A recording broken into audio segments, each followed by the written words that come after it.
let's take a little look at asset protection as it applies to this. Okay, most people are driving down the road, and let's just use that same example. We have a $200,000 house, and we owe $100,000 on it. If it's in California, just add zeros, right? Yep. Okay, so this is just an easier example.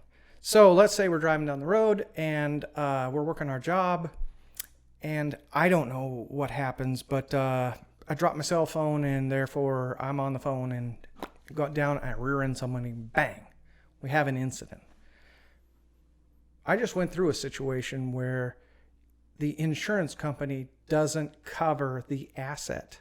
Now, most people think that the insurance companies are there so that when you have that, you're covered. And the reality is it's there to cover you if they can't find a way not to cover it. Can you expand? Yeah. So if you're driving down the road, for instance, and you've had a drink and now you've hit somebody or something like that, now your insurance may or may not cover the accident because of your action. I had a situation where I was doing business with someone and they stole some property from me, some actual homes. And because of that, the insurance company then may or may not cover that sale, because when you get into the fine print of this, how many times have you read your entire policies, your insurance policies? Read it once. Did you? Yeah. So you're the guy. 44 pages of it. You're the guy who read it. Okay. 11 by 17. Yep. Okay. Well, that's great because you wanted to know what it is. But I read it once, and every time I look back on it, I just hit the key points because it's too much. Yeah, it'll put you to sleep, right? But it's written in the language of, okay, if this happens, then that. Right, and even though I read it, didn't mean I understood it. Well, but what situation are we actually guarding against that may not fall in between those both those lines?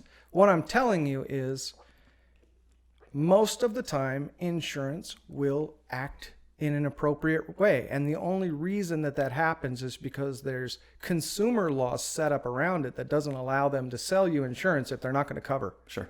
How many times have someone been in an accident and the fault hasn't been determined, only to find, this happened to a friend of mine, and he came to me and he said, this is frustrating me.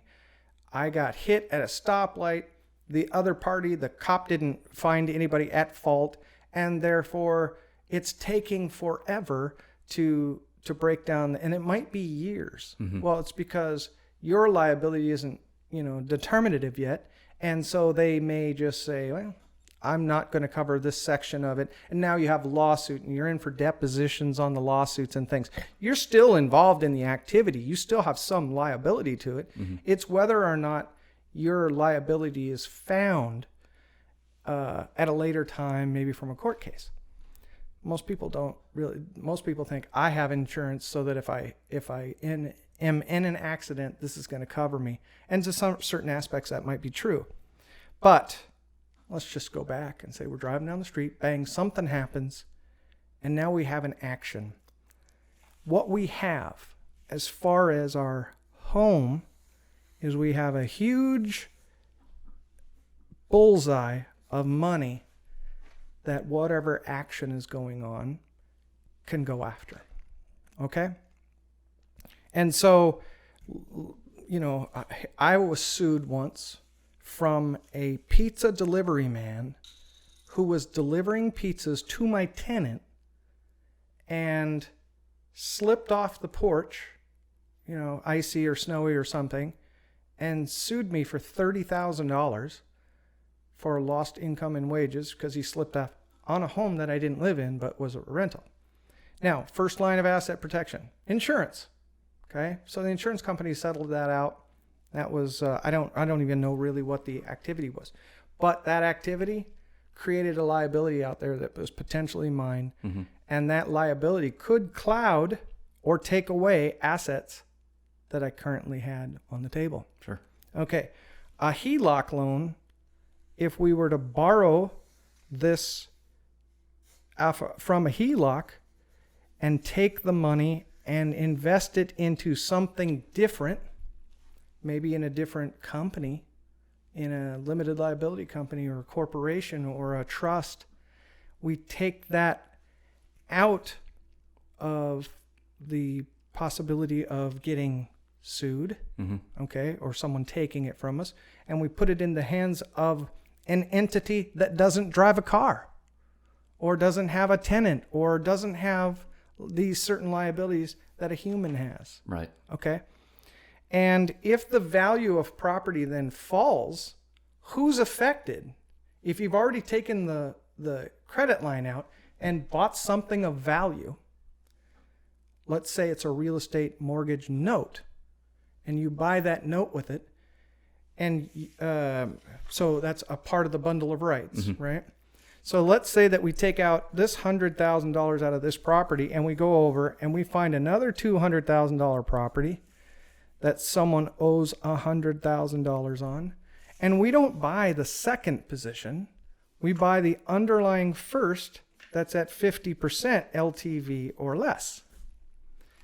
Now we own something that if the value of the property at 200 falls down to 150, it hasn't affected our position, and this has an income or interest rate on it that exceeds or beats what we borrowed on the HELOC. Does that make sense? Yeah, I mean, you would only buy that position if it exceeds or meets what you owe on the HELOC. Otherwise, you're going to end up negative. Right. I wouldn't buy a mortgage that was less than 5% since my HELOC was 5%.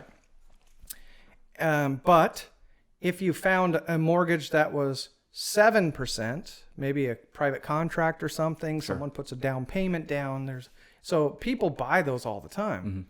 But I started this conversation out by saying that the reason that you might have gone to stocks is because, what did you say? It was easily and readily available. You just get an account and you can buy these things in the index funds and all of these things, they're readily available.